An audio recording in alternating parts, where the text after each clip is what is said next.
Hello, lovely people. I hope that everyone is doing well. Welcome back to a new video.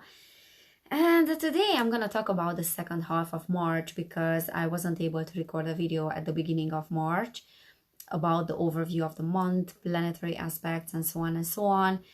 There has been a lot happening in my life, and I was away as well, so I didn't have the opportunity to do that and the time.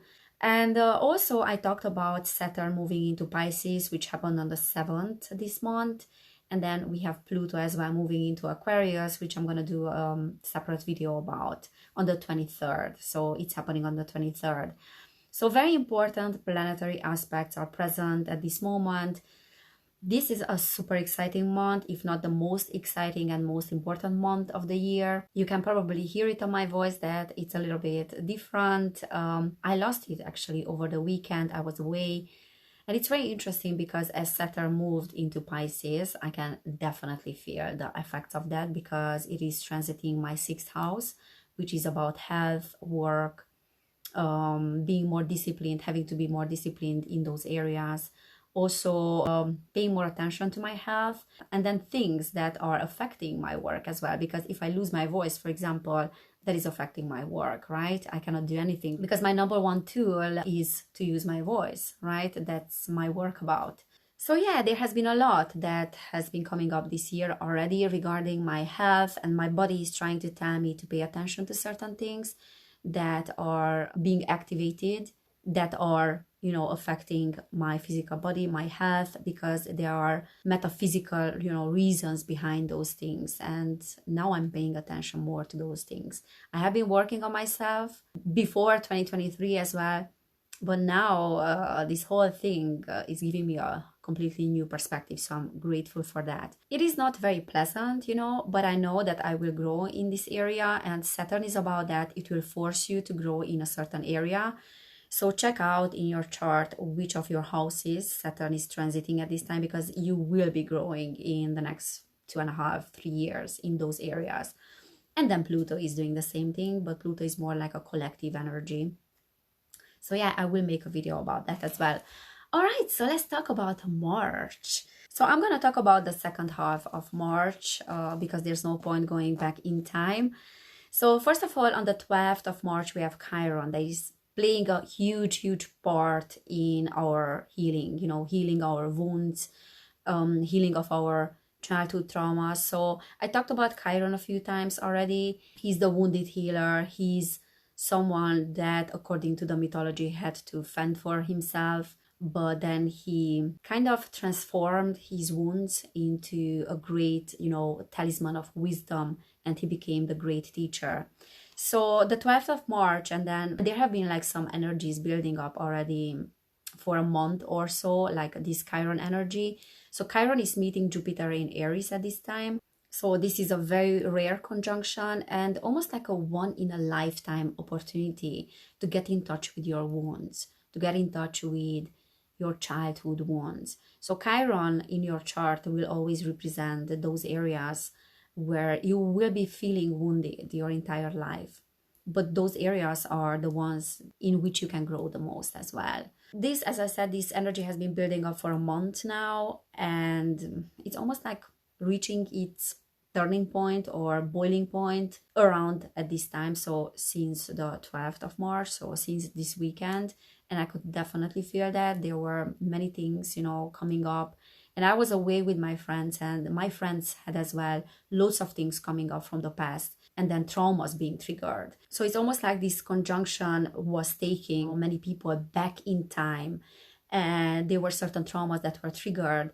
And when those traumas are being triggered, there's no linear time, because you are being taken back in the past when you were 3-year-old, 2-year-old, your teen years, whenever there was something traumatic that happened, and it's almost like time disappears completely and you are making a quantum jump back in time. And because Jupiter is conjuncting Chiron, Jupiter is the planet of expansion, of good luck, of opportunities.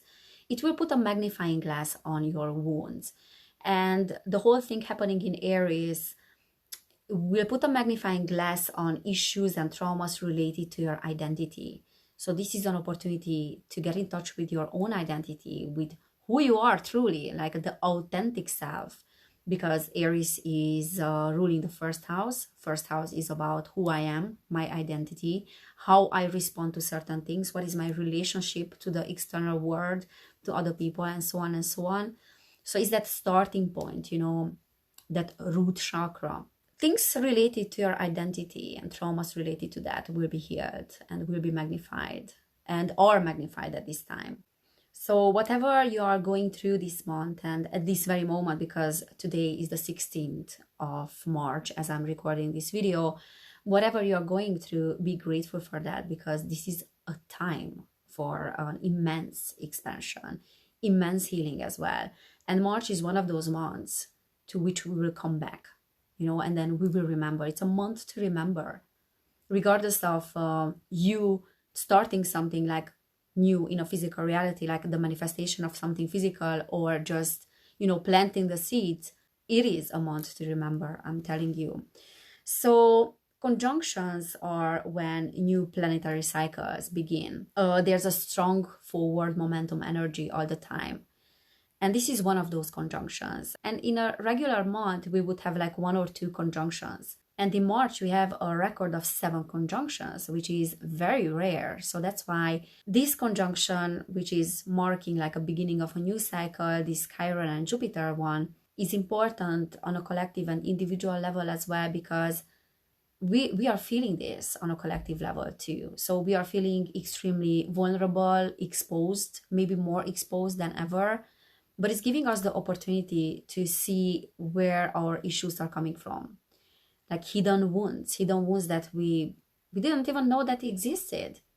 And it's giving humanity an opportunity to connect the dots, to see those wounds, to understand those wounds, to understand those traumas, those fears, and to also understand the gifts that are inherent in those painful experiences. So painful experiences might surface from the past that we have never fully processed. And we will have an opportunity now to connect the dots, as I said, and to understand how these painful experiences contributed to our personal development. What is their crucial role in our personal development and spiritual development as well? And we are waking up to that realization.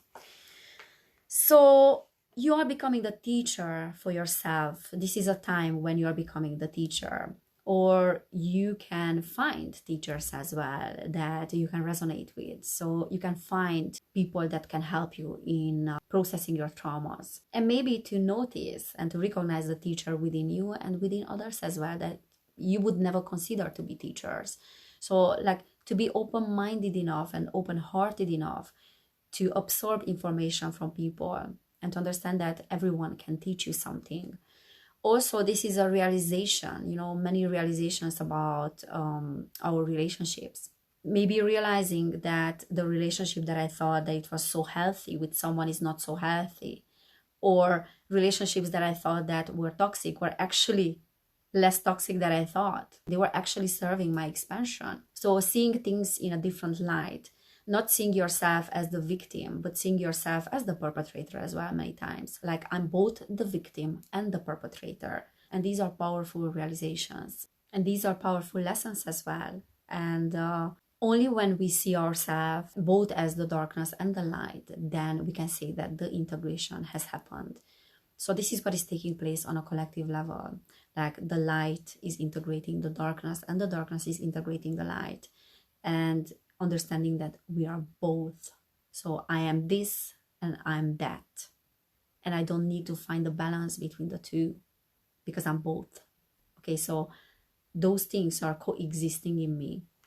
On the 16th of March, which is today, Venus is entering Taurus.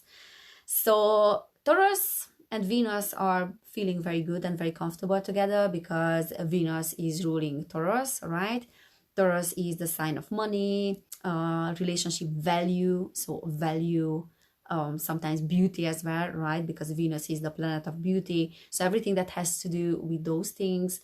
And that is giving like a calmer vibe to the collective. So we might feel a little bit calmer, a little bit more optimistic. So even though we are going through a lot of progress and a lot of growth, like in regards to our shadows, like a lot of integration as well. There's this underlying feeling of everything will be okay, and there's this knowingness that everything will be fine, that I'm going to be fine. My personal development and my spiritual development are happening as they are supposed to. I don't need to rush the process. I can just go with the flow a little bit. So yeah, the energies are quite nice today. And then we also have Mercury conjuncting the Sun in Pisces. Now we are in the middle of the current Mercury cycle, which started back in January. And that means that things that you have started back in January, projects, whatever you put your mind into, because Mercury is the planet of mind, communication. So whatever you put your mind into, it will come to life. It will come to fruition. So you might receive new information that will help you, again, like connecting the dots, or it will help you to make an important decision. The downside of that, because Pisces is liking, the fantasy world, likes to dream about things. It has this very dreamy vibe. So the downside of that can be that your mind is prone to fantasy. Now that can be an advantage as well, because it's very good for people that are artistic. So you might discover your artistic side, or you might feel like you want to do something more creative. It's a fortunate time definitely to cultivate like right-brained artistic activities. Ideas are becoming infused with imagination, with sensitivity. However, be mindful of not going in that fantasy direction where you are completely out of touch with reality. Like not to go in that, delusional direction, which sometimes Pisces is prone to do. And on the 20th of March, we have the Sun entering Aries. And then we also have the spring equinox on the northern hemisphere, and then the autumn equinox on the southern hemisphere, where the light is equal with the darkness. So the day is equal with the night. And this is a great opportunity for integration as well. And I like equinoxes a lot because they are showing us the importance of both the darkness and the light. So they are equally important. And also the energies are supporting this integration. So the integration that happens within us. It is showing us that there are gifts both in the shadows and both in the light. Equally, there are gifts equally there. And there are certain things in the shadows as well and in the darkness that are serving our needs, that are meeting our needs. We do need the gifts inherent in both polarities, both in the darkness and the light. And we cannot escape the shadows. We cannot escape the darkness. It is within us. So we would better make friends with it, and we would accept it if we want to have a wholesome life, if we want to feel whole. So yeah, this is what the equinoxes are teaching us, and it is a great time for integration. On the 21st of March, we have new moon in Aries, and new moons are beginning of new cycles. It is also conjuncting Neptune and Mercury, and it's squaring Mars in Gemini. And why it's important to know that is because Neptune is about dreams and ideas, is about idealism sometimes, but also dreaming big, having imagination, visualizing things that we want about the future. So it's extremely important, that Neptunian energy. And this is showing us that we are still anchored in our dreams and ideas. So that is the Neptune conjunction. But now we see new opportunities, and that is Mercury. So that is the Mercury conjunction. Also, the Mars square is showing us that there's change in the air. And it can trigger feelings like we have to act now or never. So that is very Martian. That is very like an Aries energy. So this can trigger some impatience because we feel like we need to act and we need to do something now. But then maybe the time is not so right for that, or we need to wait a little bit for that, okay? So it can trigger impatience in the collective. Also, this new moon is almost like a bridge between the life before March 2023 and life after that. So the 20th is the beginning of a new astrological year as well. So this is marking the old chapter closing and the new beginning. So there's a new chapter that is starting, that is being built on the foundations of the best efforts. Okay, so we will definitely feel this transition. That's why March is so important. So many things are happening. So on the 23rd of March, we have Pluto entering Aquarius. This is the most important transit of the year. And then Pluto will spend 3 months there. So not a lot of time. It will go back to Capricorn, and then after that it will go back again into Aquarius because of the retrograde motions is happening like that. But basically it will spend the next 20 years more or less in Aquarius. So even though Pluto will only spend 3 months in 2023 in Aquarius, it will be enough for us to see what can we expect in the next 20 years, both individually and then collectively as well. So it will give us a little bit of a taste of what's about to happen. But as I said, I will make a separate video because there's so much to say about this transit, because yeah, it is extremely important. And then on the 25th of March until the 20th of May this year, Mars will be in Cancer. So Mars enters Cancer. In the past 8 months, Mars was in Gemini, so it spent a lot of time there. Normally it doesn't spend as much time, but because of these retrograde motions, it was going back there. So we have definitely learned the lessons of Mars in Gemini in these past 7 or 8 months, and now it's time for a new chapter. It's time for new energies. So it enters Cancer, as I said, on the 25th. Now, what we need to know about Mars is that it is in its fall in Cancer. So it's feeling the weakest in Cancer. So imagine that this is a time, or this is a transit, we can say this is a transit where Mars is almost feeling like it is unprepared or doesn't have all the tools. So it might feel like your life, is going in a direction where you don't have all the tools, or you don't have the experience, the skills necessary to do a particular job. So Mars and Cancer are definitely having opposing views or opposing characteristics. So very different views, very different energies. Mars is aggressive, is driven, is very action-oriented, very ambitious. Cancer is more laid back, is sensitive, is emotional, and it can get very moody as well sometimes. So this can bring an intensely moody period, intensely emotional period as well, hypersensitive period. And this depends on which house Mars is transiting for you at this time. So in those areas, you might feel more sensitive or more challenged, or you might feel like you're getting triggered more easily. It might feel like you're lacking the tools in those areas. You're unprepared. You don't know how to handle certain situations. So it would be worth for you looking into your chart and see which house Mars is transiting at this time, because there you will feel more sensitive a little bit.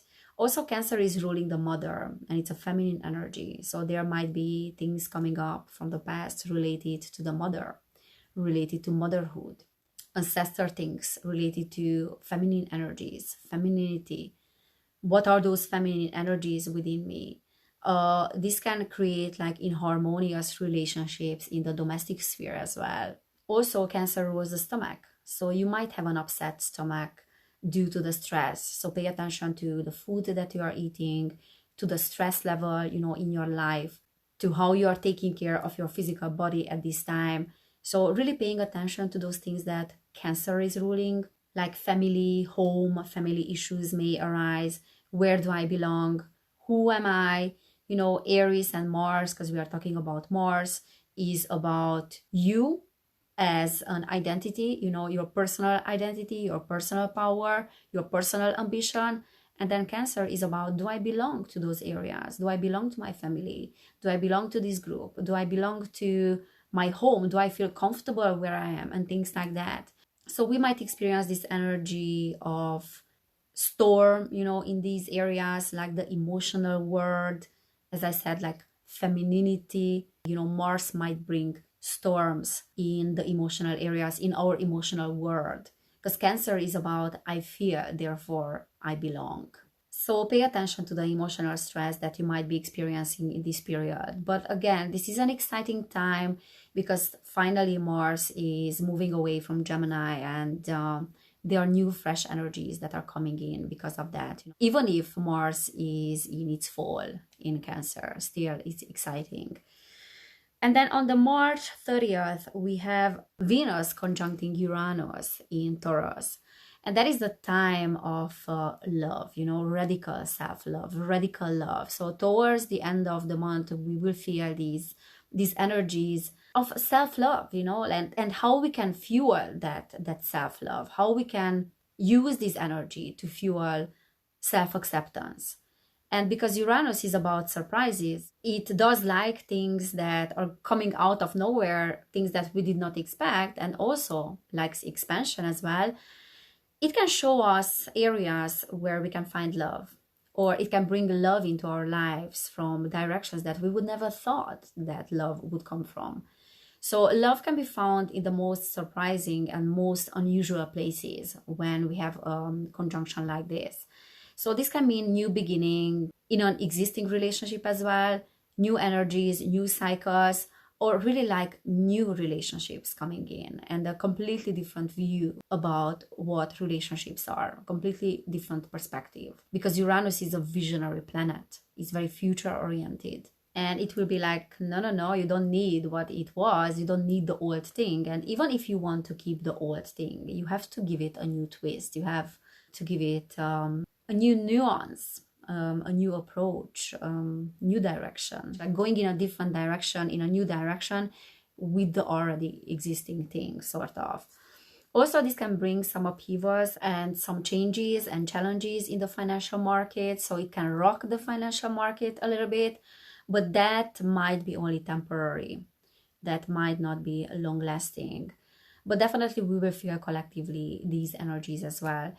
So yeah, very important conjunctions this month. Pluto is extremely important, especially important, which I'm gonna talk about. But yeah, exciting times. And as I said, March will be a month where we're gonna go back. You know, it's a moment in time which we are going to remember. All right, I thought that I'm gonna pull a few cards as well today, and let's see what can we expect in March. I mean, the rest of March, the second half of March. So I'm gonna pull some tarot here. By the way, if you have not subscribed to my other channel, Esoterica with Evelin, where I'm doing readings, then please do that, okay? Okay, so we have the Eight of Voices straight away. That is reversed, which is the Eight of Swords. And then we have the Queen of Inspiration, which is the Queen of Wands. All right. And then we have Awakening reversed, which is Judgment. And then we have Ace of Materials reversed as well. Bottom of the deck, we have the Hanged Man reversed. Okay, so the Hanged Man reversed is talking about false prophecy sometimes, and also like a victimhood, but definitely some energies that are not 100% authentic. So I feel like because we have this strong Neptunian energy, there can be some misleading in the collective, you know, like misleading coming from the authorities, as it has been happening for a long time. Because we have the Ace of Materials as well, that can be in regards to the banking system, in regards to the currency, you know, this digital currency that is being introduced now. The Ace of Materials is the Ace of Pentacles, by the way. And we all know what happened with the Silicon Valley Bank. And I talked about that on my Patreon, that in my opinion, that is almost like a false flag. And it's almost like starting a domino effect where people will start panicking and they will start to take out their cash from the banks. And that will lead to a financial crash and then financial crisis, which is a great opportunity for the introduction of this new digital currency. So I feel like what we need to pay attention to is our finances and also like the material world in and of itself and our resources. So there is an emphasis put on that.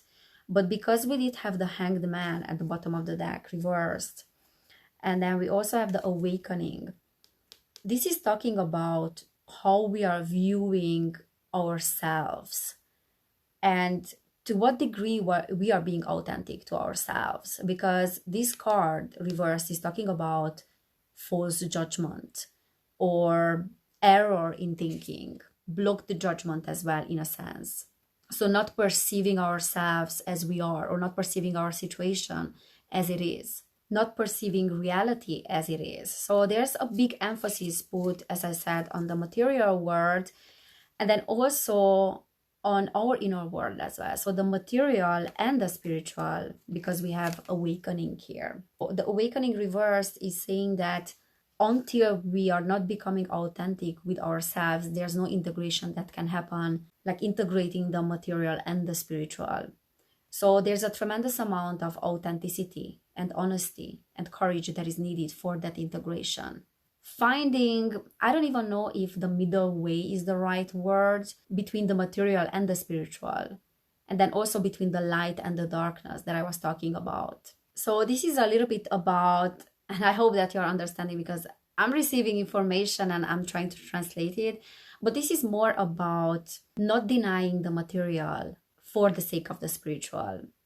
So not pushing aside and pushing away the material because we want to grow in the spiritual, okay? Because the material and the physical is the spiritual. So growing in the material world means spiritual growth. The both have to be integrated in us. So this is what we are coming into terms with in March. I feel like many of us, and this is what I'm getting, intuitively now, that this month is about that, not denying any of, the polarities, not denying any of the sides, nor the material or the spiritual. So there's definitely a resistance when it comes to spiritual influences. That's why we have this reversed. And it's like we are shooting ourselves in the foot if we are denying the material and if we are denying our needs in the material world. So there's nothing spiritual, and I talked about that many times. There's nothing spiritual about denying our humanness. Our humanness is the most spiritual thing that we can embrace.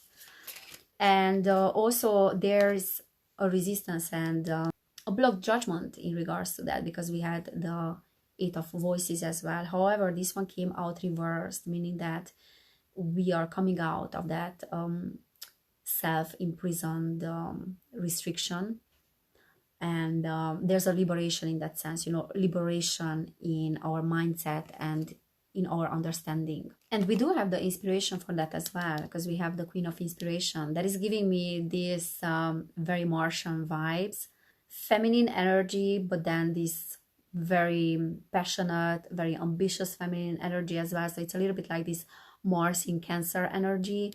So we do have the drive for that. We do have the inspiration as well to understand that sometimes our ego is hijacking our spiritual practices. All right, so that kind of energy. I hope it's making sense. All right, guys, so this is what I'm seeing for the rest of March. I hope it resonated. Again, if you have not subscribed to my other channel, which is Esoterica with Evelin, please do it. And then also, if you want to book a personal reading, you will find information about that down below in the description box. And if you want to support my work, I have a Patreon, and yeah, you can join me there. Thank you so much, everybody who is there already. I'm sharing readings there. I'm sharing word updates. So I'm posting every week, sort of like twice a week there. So more often than on YouTube, and you will find everything that is not on YouTube there. And yeah, thank you so much, everybody who is emailing me, who is booking readings with me. Your contributions mean a lot to me, and they're helping me to create more content and to do content more often. So thank you again. Take care, everybody. Have an amazing March, and I cannot wait to see you next time.